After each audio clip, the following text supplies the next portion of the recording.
SSC GD की तैयारी करने वाले सभी लोग हमारे साथ जुड़ जाइए। आज का एक क्लास मैराथन क्लास है और यह जीएस का क्लास है और अभी जो परीक्षा हुआ है और हो रही है उसको एनालिसिस करके यह बनाया गया क्लास है। उम्मीद है कि यह आपकी परीक्षा में जो आने वाली परीक्षा है जिनकी अभी होने वाली है उनके लिए बहुत ही मददगार साबित होगी। तो चलिए आज हम देखते हैं अपने प्रश्नों को। और पहला प्रश्न हमारा यह है कि हाल ही में भारत ने किस मिशन के अंतर्गत अंतरिक्ष में भारतीय अंतरिक्ष यात्री भेजने की तैयारी तेज की है? Aditya L2, Gaganyaan mission, सूर्ययान mission या फिर चंद्रयान 4।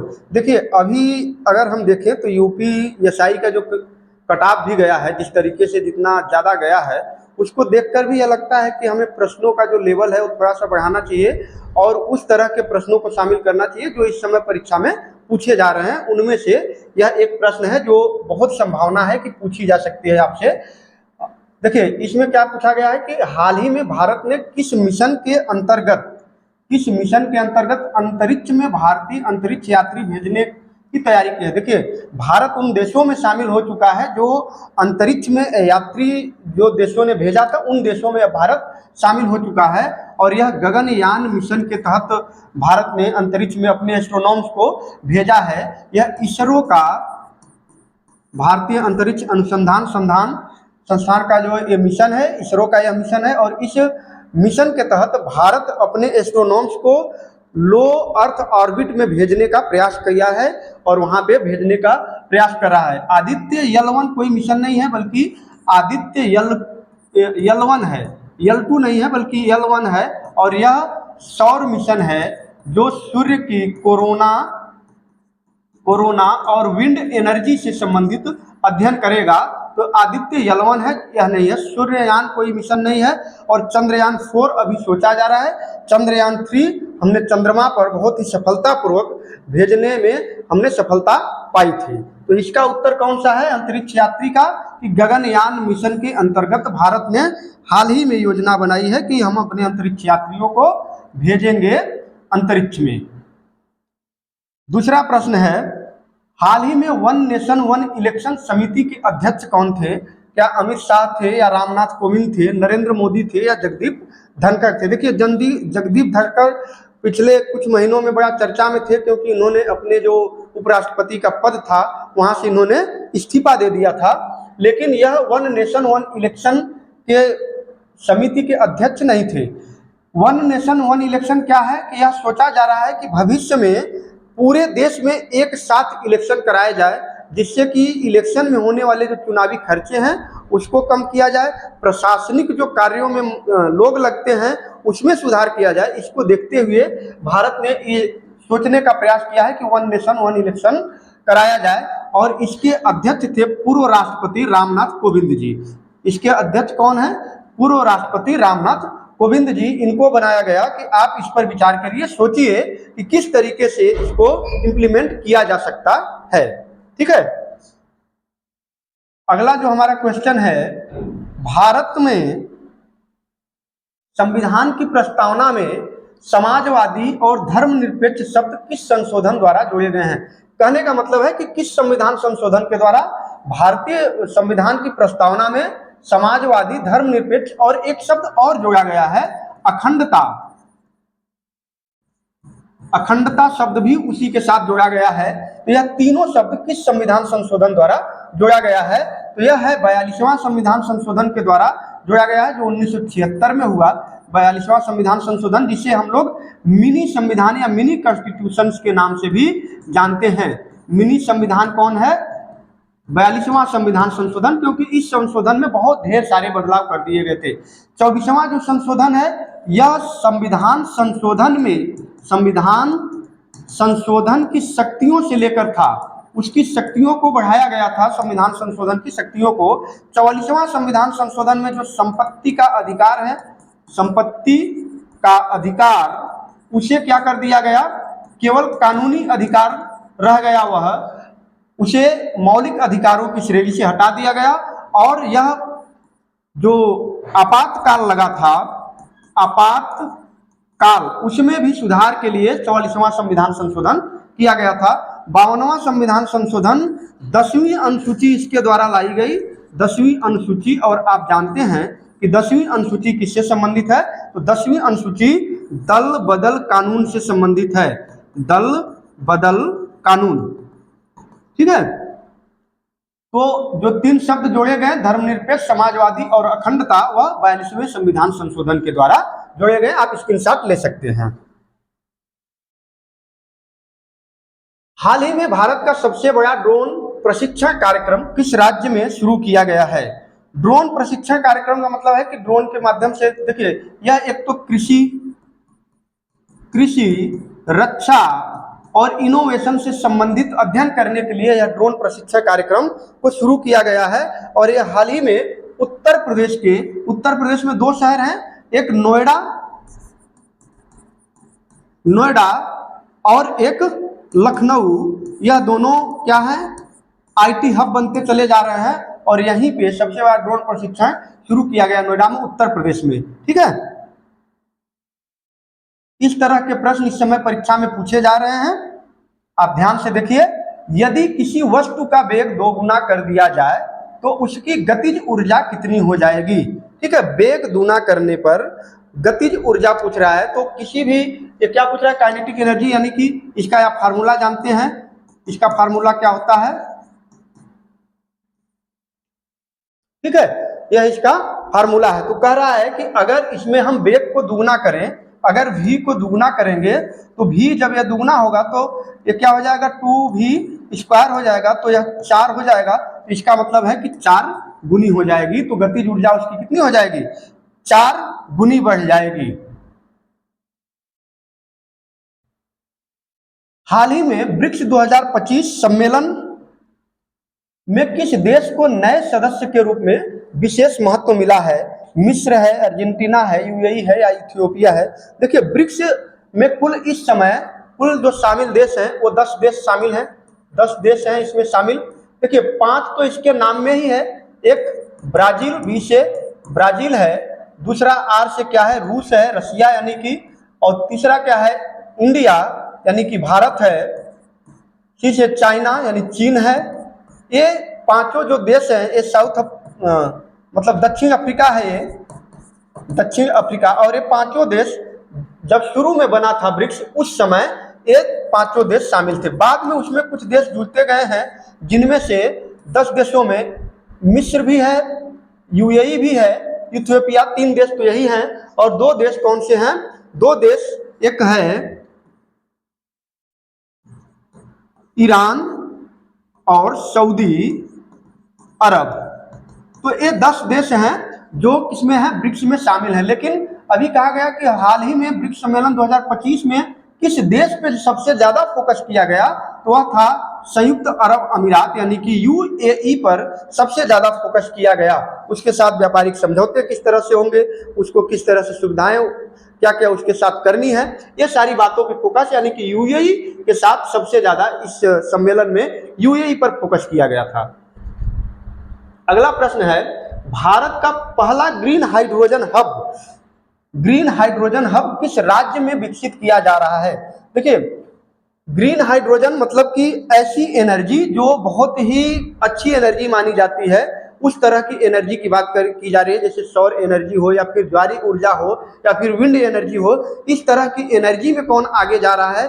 तो गुजरात सौर एनर्जी का हब बनता जा रहा है, क्योंकि उसके जो कोस्टल एरिया है और जो कांडला बंदरगाह है, वहां पे ग्रीन एनर्जी विकसित करने के चांसेस बहुत ज्यादा हैं। तो इसका उत्तर कौन सा है? गुजरात ग्रीन एनर्जी का, ग्रीन हाइड्रोजन हब बनता जा रहा है। अगला क्वेश्चन है, मानव शरीर में रक्तचाप मापने के लिए किस यंत्र का उपयोग किया जाता है? रक्तचाप की बात कर रहा है, यानी कि जो बीपी नापा जाता है, ब्लड प्रेशर नापा जाता है, उसकी बात कर रहा है कि किस यंत्र के द्वारा मापा जाता है। आप सबने देखा होगा उसको मापते हुए, डॉक्टर को मापते हुए देखा होगा कि वह किस तरीके से, एक मशीन होती है जिसके माध्यम से रक्तचाप को मापते हैं, लेकिन उसको कहते क्या है यह आपको बताना है। देखिए, स्टेथोस्कोप क्या है? ये हार्ट बीट को मापता है, जो डॉक्टर ऐसे लगाकर घूमते हैं, यानी कि यह क्या करता है? हृदय की गति को या हार्ट बीट को यह मापता है ना। थर्मामीटर क्या करता है? थर्मामीटर तापमान को मापता है, ताप को मापता है। स्फिग्नोमैनोमीटर जो है वह क्या नापता है, रक्तचाप को मापता है। जबकि बैरोमीटर क्या है, वायुमंडलीय दाब को मापता है। कौन, बैरोमीटर। बैरोमीटर वायुमंडलीय दाब को नापता है। तो सही उत्तर क्या है, रक्तचाप को मापने वाला यंत्र क्या है, स्फिग्नोमैनोमीटर है। ठीक है, स्फिग्नोमैग्नोमीटर है। और इनमें से कोई भी पूछा जा सकता है आपसे, जरूरी नहीं है कि यह केवल रक्तचाप ही पूछे, इनमें से किसी में से एक आपसे पूछा जा सकता है। अगला प्रश्न है, हाल ही में एआई सेफ्टी समिट किस देश में आयोजित हुआ। ठीक है, क्या दिया गया है कि एआई सेफ्टी समिट किस देश में आयोजित हुआ है। देखिए, एआई सेफ्टी है एक, तो एआई सुरक्षा, गवर्नेंस, इन सभी बातों का ध्यान रखने के लिए एआई समिट किया गया 2025 में। यह हुआ 10-11 फरवरी को पेरिस, फ्रांस में। ठीक है, शायद इसमें नहीं दिया है, यहाँ पे यह पहले का इसमें आंसर दे दिया है कि 2023 में जब हुआ था तो यूके, यूनाइटेड किंगडम, ब्रिटेन में हुआ था। यहाँ पे वही ऑप्शन दे दिया गया है, लेकिन इनमें से ऑप्शन नहीं है, बल्कि उत्तर 2025 की अगर हम बात करें, अभी जो हाल ही में 2025 में हुआ है, तो वह कहाँ पे हुआ है, पेरिस, फ्रांस में हुआ है। ध्यान रहे, और आपसे उम्मीद यही है कि 2025 का ही पूछा जाए, इसलिए हमने 2025 का ही बताया कि ब्रिटेन में नहीं बल्कि फ्रांस में हुआ है। ठीक है, चलिए अगला प्रश्न देखिए। इसी तरह के प्रश्न आजकल पूछे जा रहे हैं और इसीलिए कट ऑफ आई जा रही है। ठीक है, भारत के नियंत्रक एवं महालेखा परीक्षक कैग का उल्लेख संविधान के किस अनुच्छेद में है। भारत का जो महालेखा परीक्षक है, नियंत्रक है, उसका जो उल्लेख है वो किस संविधान के किस अनुच्छेद में है। अनुच्छेद 148, अनुच्छेद 280, अनुच्छेद 356 या अनुच्छेद 370। देखिए 370 से हम शुरू करते हैं। 370 क्या था, जम्मू कश्मीर को विशेष दर्जा देता था। जम्मू कश्मीर को यह विशेष दर्जा देता था, जो कि 2019 में इसे हटा दिया गया, यानी अनुच्छेद 370 खत्म हो चुका है। 356 क्या है, 356 आपातकाल है। आपातकाल जब लगाना होता है तो इस आर्टिकल का प्रयोग करते हैं। अनुच्छेद 280 के तहत वित्त आयोग की संरचना है, वित्त आयोग, फाइनेंस कमीशन। ठीक है, तो बचा कौन सा, अनुच्छेद 148, और इसी के तहत उसके पावर्स, उसका नियुक्ति और पावर्स दोनों दिए गए हैं अनुच्छेद 148 के तहत भारत के कैग की, यानी नियंत्रक एवं महालेखा परीक्षक की। अगला प्रश्न है, हाल ही में इंडिया एआई मिशन किससे संबंधित है। इंडिया एआई मिशन, एआई है तो इसका मतलब क्या है, आर्टिफिशियल इंटेलिजेंस। इसको सीधा से उसका उत्तर हो जाएगा क्या, कृत्रिम बुद्धिमत्ता विकास। इसमें बहुत ज्यादा आपको सोचने समझने की जरूरत नहीं है, क्योंकि एआई से संबंधित है और कृत्रिम बुद्धिमत्ता नीचे ऑप्शन में दिया भी है, तो इसका उत्तर सटीक हो जाएगा एकदम से, कृत्रिम बुद्धिमत्ता विकास। किस ग्रह पर ग्रेट रेड स्पॉट पाया जाता है। ग्रेट रेड स्पॉट, देखिए आप फट से कहेंगे कि मंगल को रेड ग्रह बोलते हैं, लाल ग्रह इसको बोलते हैं, लेकिन उस पर पाया नहीं जाता है लाल ग्रह, स्पॉट कोई ऐसा उस पर नहीं है। शनि क्या है, छल्लों का है, इसमें 7 छल्ले पाए जाते हैं, तो यह चमकता हुआ यानी छल्लों का ग्रह है यह। बृहस्पति पे रेड स्पॉट पाया जाता है, ग्रेट रेड स्पॉट कहाँ पे पाया जाता है, बृहस्पति को। और शुक्र क्या है, सबसे गर्म ग्रह है, कौन सा ग्रह है, शुक्र। और शुक्र को क्या बोलते हैं, सांझ का और भोर का तारा भी बोलते हैं, सांझ और भोर का तारा कौन है, शुक्र है। और शुक्र वह ग्रह है जो बाकी ग्रहों के उल्टा परिक्रमा करता है सूर्य की। ठीक है, तो इस पे इसका जो उत्तर होगा कि ग्रेट रेड स्पॉट कहाँ पे पाया जाता है, तो वह बृहस्पति पे पाया जाता है। देखिए इसी तरह के प्रश्न पूछे जाएंगे और वहां पे आप बहुत ज्यादा परेशान हो जाएंगे, इसलिए इसको ध्यान से देखिए। हाल ही में भारत ने किस देश के साथ चाबहार पोर्ट समझौता किया है। काफी समय हो गया है इसको चाबहार पोर्ट को समझौता किए, और यह समझौता ईरान के साथ भारत ने किया था। अपने जो समझौते हैं ईरान के साथ कि तेल लाने के लिए कैसे क्या किया जाए, ऑयल को लाने के लिए, तो चाबहार बंदरगाह से किस तरीके से भारत उसको यूज करेगा, इसको लेकर के ईरान के साथ ये भारत का समझौता हुआ था। इस संशोधन द्वारा मतदान की आयु 21 से घटाकर 18 वर्ष की गई थी। देखिए, सब पहले जब संविधान बना शुरुआत में, तो उस समय क्या था कि जो मत यानी वोट देने वालों का जो आयु था वह कितना था, 21 वर्ष था। लेकिन अब क्या है, 18 वर्ष है। तो पूछा आपसे यही जा रहा है कि किस संशोधन के द्वारा, अभी हमने कहा कि 42वां संविधान संशोधन को मिनी संशोधन कहते हैं, लेकिन इसमें ऐसी कोई प्रावधान नहीं थी कि 21 से 18 वर्ष कर दिया गया हो, यह बिल्कुल नहीं है, यानी कि यह नहीं है उत्तर। 44वां संविधान संशोधन आपातकाल से संबंधित है, और क्या है, जो संपत्ति का अधिकार है उसको हटा करके, मूल अधिकारों से हटा करके वैध, कानूनी वैध अधिकार बना दिया गया। 61वां अधिकार, बिल्कुल 61वां जो संशोधन हुआ था उसके तहत आयु 21 वर्ष से घटाकर 18 वर्ष कर दी गई। और 73वां संविधान संशोधन आप जानते हैं किससे संबंधित है, पंचायती राज से संबंधित है, पंचायती राज। ठीक है, तो इसका उत्तर कौन सा हो जाएगा, 61वां संविधान संशोधन। हाल ही में ऑपरेशन दोस्त, देखिए भारत कई देशों में कुछ सहायता करता है, जब कोई राहत पहुंचाता है तो उसको एक नाम देता है, या बाढ़ से हो या भूकंप से हो या कुछ से भी संबंधित जब वो सहायता पहुंचाता है तो उसको एक अभियान का नाम देता है। तो इसी तरीके से एक अभियान है ऑपरेशन दोस्त। तो वह किससे संबंधित है, तुर्की में जो भूकंप आया था वहां पे जो भारत ने राहत पहुंचाई थी उसको नाम दिया गया था ऑपरेशन दोस्त। ठीक है, तो तुर्की में भूकंप राहत से यह संबंधित है।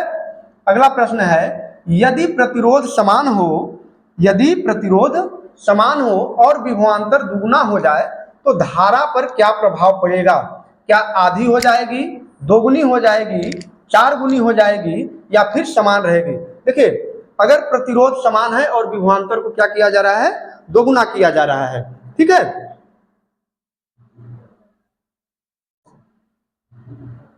हाँ देखिए, इसका सूत्र क्या होता है, V और IR। V को दोगुना किया जा रहा है, जब इसको दोगुना किया जाएगा तो IR भी क्या हो जाएगी, दोगुनी हो जाएगी। तो इसका उत्तर क्या हो जाएगा, 2 गुनी हो जाएगी। ठीक है, देखिए मैं थोड़ा तेजी से पढ़ा रहा हूं आपको, क्यों, क्योंकि हमें कम समय में ज्यादा प्रश्नों को कवर करना है, इसलिए हम तेजी से थोड़ा पढ़ा रहे हैं। क्योंकि समय अब परीक्षा का चल रहा है, कम समय है आपके पास, तो ज्यादा से ज्यादा चीजें अगर आप तक पहुंच पाए जो आपके लिए उपयोगी साबित हो, यही हमारा प्रयास है। हाल ही में सेमिकॉन इंडिया प्रोग्राम किससे संबंधित है। देखिए, इस समय सेमीकंडक्टर बहुत जो है चर्चा में है, और सेमीकंडक्टर निर्माण में लेकर के जहाँ पे चिप मैन्युफैक्चर्स होते हैं, चिप से संबंधित चीजें बनाई जाती हैं, तो उसको लेकर के अभी बजट में भी खूब ढेर सारे इसको लेकर के प्रावधान थे। तो सेमीकंडक्टर निर्माण है इसका उत्तर। तो सेमिकॉन इंडिया प्रोग्राम किससे संबंधित है, सीधा सीधा उत्तर है सेमीकंडक्टर निर्माण से। ठीक है, अगला हमारा प्रश्न है कि भारत का जो पहला AI आधारित विश्वविद्यालय है, AI आर्टिफिशियल इंटेलिजेंस पर आधारित जो विश्वविद्यालय प्रस्तावित है, अभी बना नहीं है, प्रस्तावित है, वह कहां पर है, तो वह महाराष्ट्र में बनाने का प्रस्ताव रखा गया है। महाराष्ट्र में AI पर आधारित विश्वविद्यालय, क्यों, क्योंकि AI से देखना है, सिखाना है, गवर्नेंस कैसे करना है AI से, AI की सिक्योरिटी कैसे रखनी है, बहुत सारे जो उसमें परेशानियां आ रही हैं उसको सिखाने को लेकर के यह इसकी प्रबल संभावना है कि यह प्रश्न आपसे पूछ ले, एक्सेप्टेड है। तो महाराष्ट्र में जो AI आधारित विश्वविद्यालय है वह प्रस्तावित है। अगला प्रश्न है, कौन सा कर प्रत्यक्ष कर का उदाहरण है। प्रत्यक्ष कर का मतलब जो सीधे पेमेंट आप करते हैं उसको प्रत्यक्ष कर बोलते हैं। जो आपके सीधे सीधे आमदनी पे, जो आपके आय पे लगता है कर, वह क्या कहलाता है, प्रत्यक्ष कर कहलाता है। जो वस्तुओं, सेवाओं आदि में जो लगता है वो क्या होता है, अप्रत्यक्ष कर। GST, goods and services tax, सब में समाहित कर लिया गया है, यानी कि सभी वस्तुओं सेवाओं पर जो लगता है कर, तो GST है, तो वो क्या है, अप्रत्यक्ष कर है, प्रत्यक्ष नहीं है। सीमा शुल्क भी अप्रत्यक्ष है, उत्पादन शुल्क वो भी अप्रत्यक्ष है। इसमें बचा का आयकर, जो आपके आय पर, आमदनी पर सीधे तौर पे आप टैक्स को जो भरते हैं वही है प्रत्यक्ष कर। 20वां प्रश्न है, हाल ही में विश्व निवेश रिपोर्ट 2025 किस संस्था द्वारा जारी की गई है। IMF, वर्ल्ड बैंक या फिर UNCDAT या फिर WTO, ठीक है। तो यह जो जारी की गई है UNCTAD के द्वारा जारी किया गया है, और इसमें जो भारत का स्थान है इस साल वो 15वां स्थान है। भारत 15वें स्थान पर है, पिछले वर्ष 16वें स्थान पर था। अब जो है विश्व निवेश में भारत का निवेश जो है विश्व में बढ़ रहा है, इस कारण एक स्थान ऊपर चढ़ करके 15वें स्थान पर है। भारतीय संविधान की किस अनुसूची में राज्यों और केंद्र शासित प्रदेशों का उल्लेख है? पहली अनुसूची, दूसरी अनुसूची, 7वीं अनुसूची, 10वीं अनुसूची। चलिए 10वीं अनुसूची शुरू करते हैं। इसमें कौन सा प्रावधान है? दल बदल निरोध कानून ना, यह है। 7वीं अनुसूची में संघ सूची, राज्य सूची और समवर्ती सूची है। दूसरी अनुसूची में क्या है? राष्ट्रपति, राज्यपाल, न्यायाधीश आदि के वेतन एवं भत्ते, है ना। इसमें तो बचा क्या? पहली अनुसूची, और पहली अनुसूची में ही केंद्र शासित और राज्यों और केंद्र शासित प्रदेशों का उल्लेख किया गया है पहली अनुसूची में ही, ठीक है।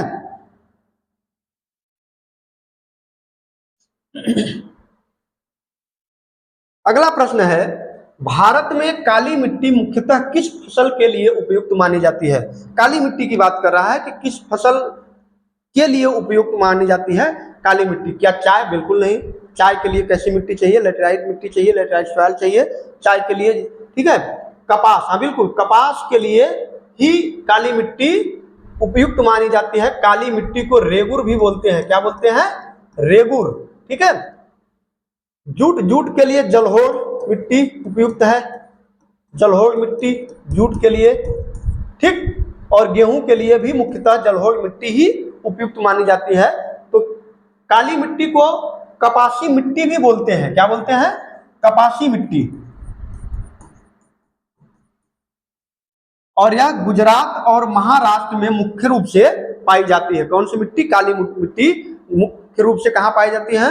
गुजरात, महाराष्ट्र और कहाँ पे? कुछ इलाके मध्य प्रदेश के हैं जहां पर काली मिट्टी ज्यादातर संख्या में पाई जाती है।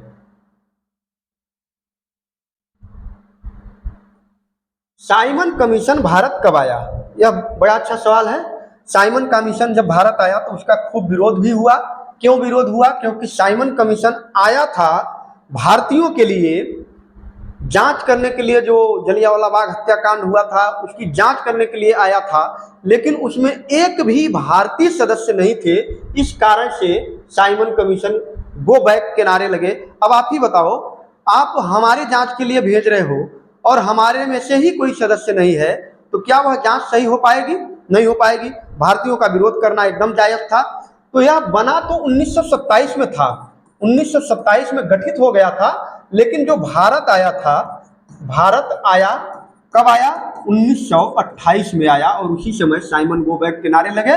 यहाँ पे निकटतम 1927 दिया है, इसलिए 1927 को आप आंसर कर दीजिए।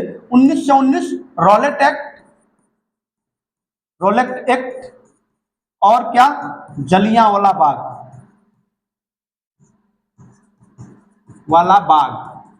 हत्याकांड के लिए प्रसिद्ध है।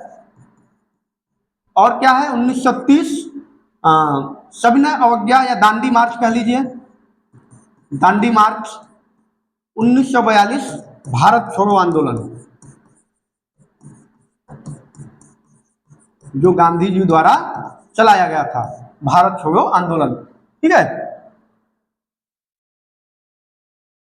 अगला हमारा प्रश्न है कि हाल ही में चर्चा में रहा एल नीनो किससे संबंधित है? बार बार आप जलवायु परिवर्तन से भारत में जो मौसम बदलते हैं बार बार, उसमें आप सुनते होंगे कि एल नीनो प्रभावी है, इसलिए बरसात अभी लेट तक हो रही है, या गर्मियों में बरसात हो पा रही है। एल नीनो के ज्यादा प्रभावी होने से प्रशांत महासागर में यह प्रभावी होता है। एल नीनो एक इफेक्ट है जो प्रशांत महासागर में होता है, लेकिन भारतीय मौसम पर भी उसका बहुत प्रभाव पड़ता है। तो यह इसका संबंध किससे है? जलवायु परिवर्तन से है। ठीक है, जलवायु परिवर्तन से है। एल नीनो का, एक अल नीनो है, एक ला नीनो है। ये दो प्रभाव हैं जो भारतीय जलवायु को बहुत ज्यादा इफेक्ट करते हैं। भारतीय संसद का संयुक्त अधिवेशन कौन बुलाता है? प्रधानमंत्री? नहीं, प्रधानमंत्री नहीं बुलाता है, राष्ट्रपति। जी बिल्कुल, राष्ट्रपति अनुच्छेद 108 के तहत संसद की दोनों सदनों की संयुक्त अधिवेशन को आहूत करता है, बुलाता है। लेकिन यहां पे सोचने की बात है, वो बुलाता है लेकिन अध्यक्षता नहीं करता। अध्यक्षता कौन करता है? अध्यक्षता करता है लोकसभा अध्यक्ष। संयुक्त अधिवेशन की भी अध्यक्षता कौन करता है? तो अध्यक्षता करता है लोकसभा अध्यक्ष ही। इसको एकदम दिमाग में रख लीजिए। तो राष्ट्रपति संयुक्त अधिवेशन को बुलाता है। उपराष्ट्रपति क्या होता है? राज्यसभा का पदेन सभापति होता है। ठीक है,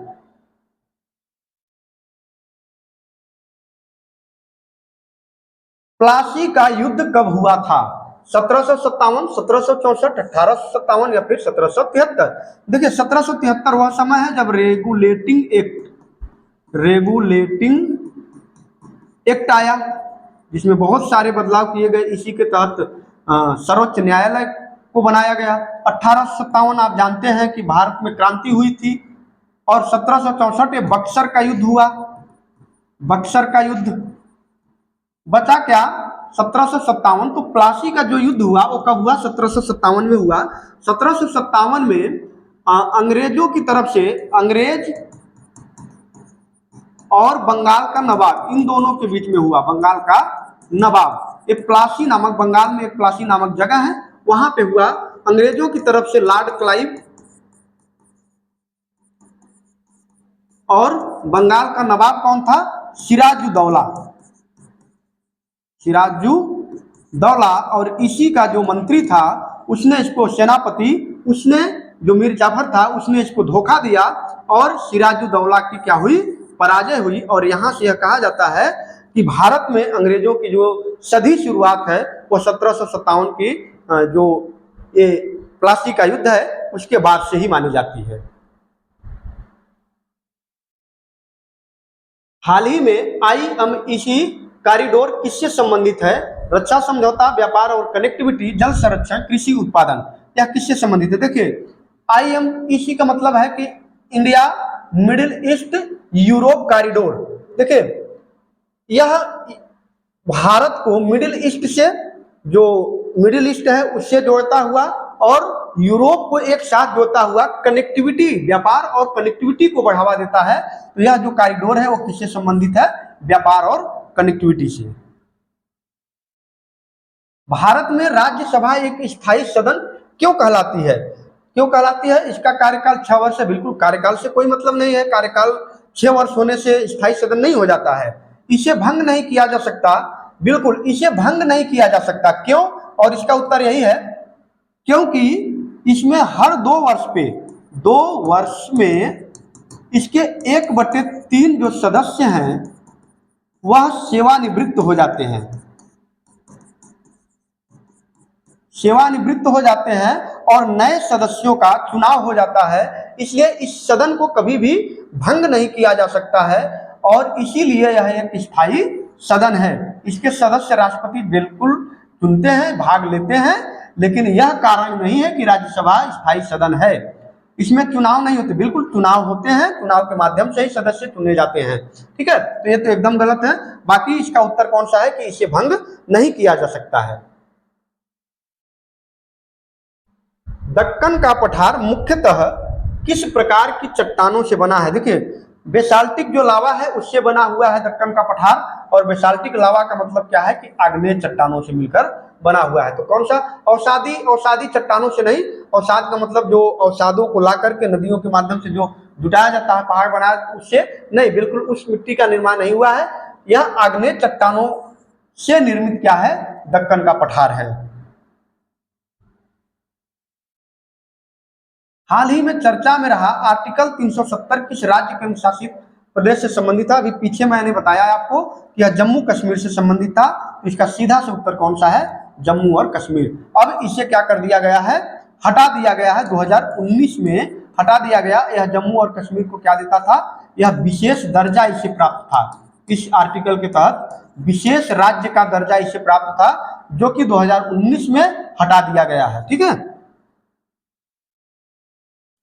जलियांवाला बाग हत्याकांड किस वर्ष हुआ, अभी ऊपर हमने बताया 1919। इसमें मैं ऐड कर दे रहा हूं 13 अप्रैल 1919। 13 अप्रैल 1919 बैसाख पूर्णिमा के दिन जलियांवाले बाग नामक स्थान अमृतसर में यह घटना घटित हुई, जिसमें जनरल डायर ने निहत्थे लोगों पर गोलियां चलाने का आदेश दिया और उसमें कई निहत्थे लोग मारे गए, कई हजार लोग मारे गए। ठीक है। और 1905 में क्या हुआ, बंगाल विभाजन हुआ। बंगाल विभाजन। 1920 असहयोग आंदोलन। असहयोग आंदोलन 1931 में आप जानते हैं गोलमेज सम्मेलन हुआ दूसरा वाला। ठीक है।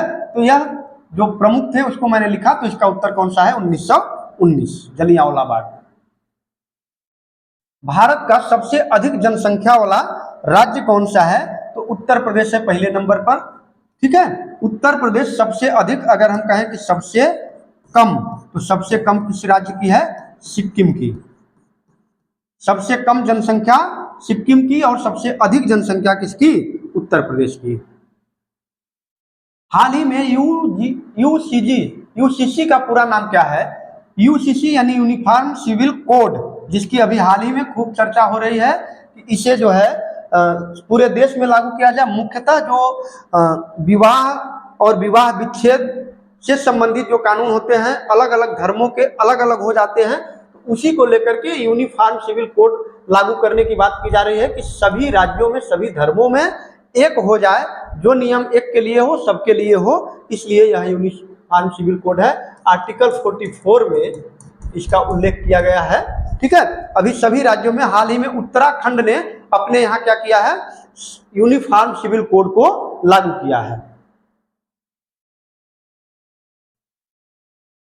स्वराज मेरा जन्म सिद्ध अधिकार है, किसने कहा था, स्वराज मेरा जन्म सिद्ध अधिकार है और मैं इसे लेकर रहूंगा, यह वाक्य कहा था बाल गंगाधर तिलक ने। गांधी जी ने क्विट इंडिया मूवमेंट को शुरू करते हुए करो या मरो, करो या मरो का नारा दिया, और भी इनका नारा है अहिंसा परमो धर्म, अहिंसा परमो धर्म, यह भी इनका नारा है। नेहरू ने पूर्ण स्वराज की मांग की, पूर्ण स्वराज, और भगत सिंह ने क्या कहा, इनकलाब जिंदाबाद।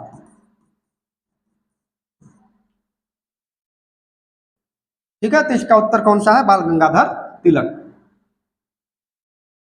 भारत में सबसे अधिक वर्षा किस स्थान पर होती है, चेरापूंजी, मासिनराम, शिमला या फिर गंगटोक। देखिए, भारत में सबसे अधिक जो वर्षा होती है वह मासिनराम में होती है। मासिनराम एक गांव है, मेघालय में है। मेघालय का चेरापूंजी जो जिला है, वहां पे एक छोटा सा गांव है मासिनराम, जहां पे भारत में क्या, विश्व में सबसे अधिक वर्षा होती है। कहां पे, मासिनराम में। लगभग हर रोज वर्षा हो जाती है वहां पर। भारत में पंचायती राज व्यवस्था किस संशोधन के द्वारा लाया गया है, इन सभी संशोधनों के बारे में हम बता चुके हैं। 73वां संशोधन पंचायती राज, पंचायती राज से संबंधित है। देखिए, 1992 में यह संशोधन हुआ और 1993 में यह लागू हो गया। ठीक है। 86वां संविधान संशोधन शिक्षा के अधिकार को, शिक्षा का अधिकार मूल अधिकार हो गया। क्या हो गया, मूल अधिकार या मौलिक अधिकार हो गया। इसके द्वारा 86वें संविधान संशोधन, और इसी के द्वारा आर्टिकल 21A को जोड़ा गया। ठीक है। आर्टिकल 21 को भी इसी 86वें संविधान संशोधन के द्वारा जोड़ दिया गया। बक्सर का युद्ध कब हुआ, डेट तो हम बता ही चुके हैं। बक्सर का युद्ध कब हुआ, अक्टूबर 1764 में। ठीक है। बक्सर का युद्ध हुआ। मैं आपको बता रहा हूं किनके किनके बीच में हुआ। देखिए, एक तो अंग्रेज और दूसरा क्या है, भारतीय तिकड़ी, भारतीय तिकड़ी में कौन कौन है? अंग्रेजों का सेनापति कौन है? Hector Munro, Hector Munro. और भारत की तरफ से कौन कौन लग रहा है? 3 जगह की सेनाएं लग रही हैं। एक जो है मुगल सम्राट, मुगल सम्राट है, कौन है? शाह आलम द्वितीय, शाह आलम द्वितीय। और फिर अवध के नवाब हैं, अवध के नवाब कौन है? शुजाउ दौला, शुजाउ दौला। और फिर कौन है? बंगाल का नवाब, बंगाल का नवाब कौन? मीर कासिम। ठीक है, इन तीनों की सेनाएं किसके साथ लग रही हैं? हेक्टर मुनरो की। लेकिन हेक्टर मुनरो जीत जाता है और यह वह युद्ध है जहां से यह पूरी तरीके से डिसाइड हो जाता है कि आने वाले कुछ वर्षों तक यहाँ पर शासन कौन करेगा, यानी कि अंग्रेज ही यहाँ पर शासन करेंगे। इस युद्ध ने डिसाइड कर दिया था।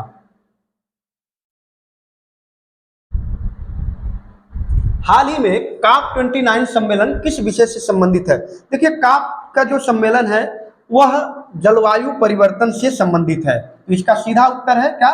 जलवायु परिवर्तन। ठीक है, काप जो 29 सम्मेलन है वह किससे संबंधित है? सीधा सीधा जलवायु परिवर्तन से संबंधित है। भारत का सबसे लंबा बांध कौन सा है? आपको यह बताना है कि भारत का सबसे लंबा बांध कौन सा है। क्या भाखड़ा नांगल है? देखिए, भाखड़ा नांगल कहाँ पे है? सतलुज नदी, सतलुज नदी। और यह कहाँ पे है? पंजाब में। ठीक, हीराकुंड बांध, हाँ बिल्कुल, हीराकुंड बांध इसका उत्तर है। और यह कहाँ पे है? ओडिशा में, ओडिशा। और किस नदी पर है? महानदी पर। ठीक है, महानदी पर बनाया गया बांध है। और यह 25.8 km लंबा जो इसका मुख्य बांध है, मुख्य बांध और प्लस तटबंध भी अभी होंगे कुछ तटबंध, तो यह इतना लंबा है। तो भारत का सबसे जो लंबा बांध है वो कौन सा है? हीराकुंड। टिहरी बांध उत्तराखंड में है, उत्तराखंड में। और किस नदी पर है? तो भागीरथी पर है, याद रखिएगा, भागीरथी पर। सरदार सरोवर कहाँ पे है? सरदार सरोवर गुजरात में है। किस नदी पर है? नर्मदा पे, नर्मदा नदी। ठीक है, तो इसका उत्तर कौन सा हो जाएगा? हीराकुंड। बाकी सबका मैंने लिख दिया है, तो इसको आप चाहे तो स्क्रीनशॉट ले सकते हैं। इसी तरह के प्रश्न आपसे पूछे जाते हैं परीक्षा में। मौलिक कर्तव्यों का उल्लेख संविधान के किस भाग में है? देखिए, संविधान के किस भाग में मौलिक कर्तव्यों का उल्लेख है? मौलिक अधिकार नहीं, मौलिक अधिकार भाग 3 में। इसमें क्या है? मौलिक अधिकार।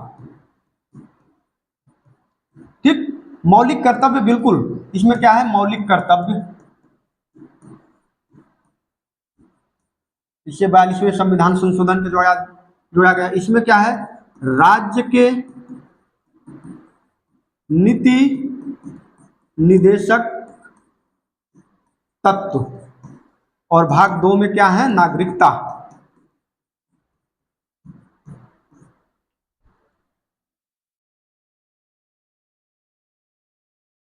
दिल्ली चलो का नारा किसने दिया था? दिल्ली चलो, दिल्ली चलो का नारा एक्चुअल में सुभाष चंद्र बोस ने दिया था। और कहां से दिया? सुभाष चंद्र बोस ने सिंगापुर से, सिंगापुर के टाउन हॉल से, टाउन हॉल से ऑल इंडिया रेडियो पर संबोधित करते हुए दिल्ली चलो का नारा दिया। और वहीं से इन्होंने महात्मा गांधी को राष्ट्रपिता भी कहकर संबोधित किया था। ठीक है, तो दिल्ली चलो का नारा किसने दिया?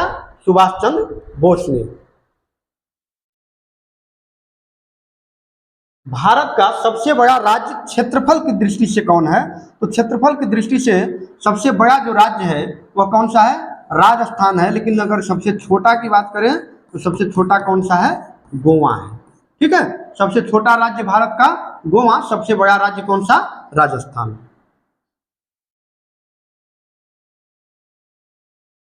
हाल ही में पीएम सूर्य घर योजना किससे संबंधित है? पीएम सूर्य है तो सूर्य का मतलब सीधा सा बात है सौर ऊर्जा, सीधी सिंपल बात है सौर ऊर्जा। ऐसे प्रश्न उम्मीद है कि आपके गलत नहीं होंगे। ठीक है, तो इस तरह के प्रश्न आपसे परीक्षा में पूछे जाते हैं और आप वहां पे कंफ्यूज नहीं होना है परीक्षा हाल में, और सही से करके आना है, आपका सिलेक्शन 100% हो जाएगा। राज्यसभा के सदस्यों का कार्यकाल कितना होता है? 6 वर्ष होता है। अभी पिछले ही प्रश्न में हमने देखा कि राज्यसभा के सदस्यों का कार्यकाल 6 वर्ष होता है, जबकि लोकसभा के सदस्यों का कार्यकाल कितना होता है? 5 वर्ष होता है। इनकलाब जिंदाबाद का नारा किसने दिया? जब असेंबली पे बम फेंका जा रहा था भगत सिंह और बटुकेश्वर दत्त, तो वहां पे इनकलाब जिंदाबाद का नारा दिया गया था भगत सिंह के द्वारा। तो इनकलाब जिंदाबाद का नारा किसने दिया?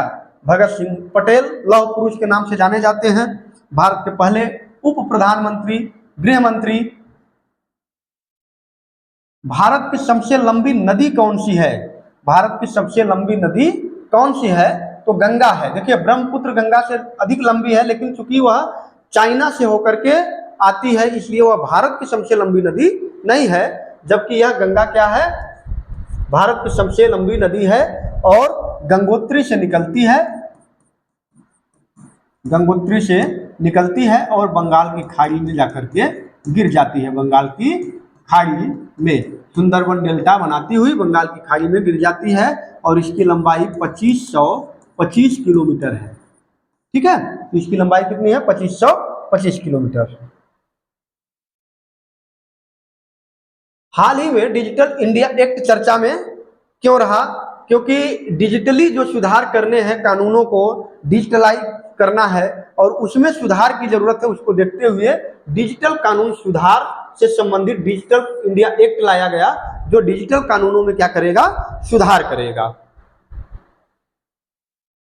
भारतीय संविधान का कौन सा अनुच्छेद समानता के अधिकार से संबंधित है? देखिए ये जितने भी अनुच्छेद दिए गए हैं ये सभी मौलिक अधिकारों से संबंधित अनुच्छेद हैं। अनुच्छेद 14 बात करता है किसकी? समानता के अधिकार की। उत्तर एक है पहला, अनुच्छेद 14 समानता के अधिकार की बात करता है। अनुच्छेद 19 में क्या है? स्वतंत्रता का अधिकार है, स्वतंत्रता का अधिकार, जिसमें 6 प्रकार की स्वतंत्रता है। ठीक है, उसकी बात करता है। अनुच्छेद 21 प्राण एवं दैहिक अधिकार यानी जीवन जीने का अधिकार शामिल है किसमें? अनुच्छेद 21 में। और अनुच्छेद 32 क्या है? अनुच्छेद 32 को BR अम्बेडकर ने क्या कहा?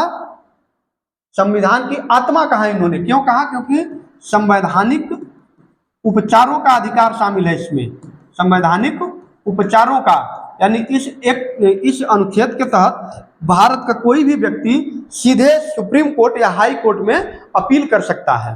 ठीक है, तो अनुच्छेद 14 किससे संबंधित है? समानता के अधिकार से संबंधित है।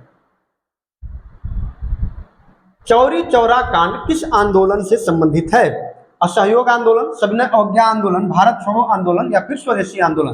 देखिए जो चौरी चौरा कांड है यह कब हुआ? 5 फरवरी 1922 को गोरखपुर के चौरी चौरा नामक स्थान पे यह चौरी चौरा कांड हुआ। और यह जो संबंधित है असहयोग आंदोलन, क्योंकि उस समय 1920 से गांधी जी द्वारा कौन सा आंदोलन चलाया जा रहा था? असहयोग आंदोलन। और उसी आंदोलन के बीच में ही यह घटना घटित हुई थी, जिसे गांधी जी ने 22 फरवरी को वापस भी ले लिया था असहयोग आंदोलन को। तो यह इस घटना से दुखी होकर के तो चौरी चौरा का जो सीधा संबंध है वो किससे है? असहयोग आंदोलन से है। अंतिम प्रश्न है, भारत में सबसे अधिक कोयला उत्पादन किस राज्य में होता है? देखिए पुराना डाटा अगर आप याद रखेंगे तो छत्तीसगढ़ है, लेकिन अब चेंज हो गया है। जो सबसे ज्यादा जो कोयला उत्पादन है वह अब झारखंड हो गया है, सॉरी ओडिशा हो गया है। ठीक है, सबसे ज्यादा कोयला उत्पादन राज्य किस राज्य में होता है? तो ओडिशा है। अगर इसी प्रश्न को हम इस तरीके से बदल दें कि सबसे ज्यादा कोयला भंडार कहाँ पे है? सबसे ज्यादा कोयले का भंडार कहाँ पे है? तो भंडार झारखंड में सबसे ज्यादा है। ठीक है, उत्पादन और भंडार दोनों में अंतर है। तो उत्पादन कहाँ पे? सबसे ज्यादा ओडिशा में, और भंडारण कहाँ पे?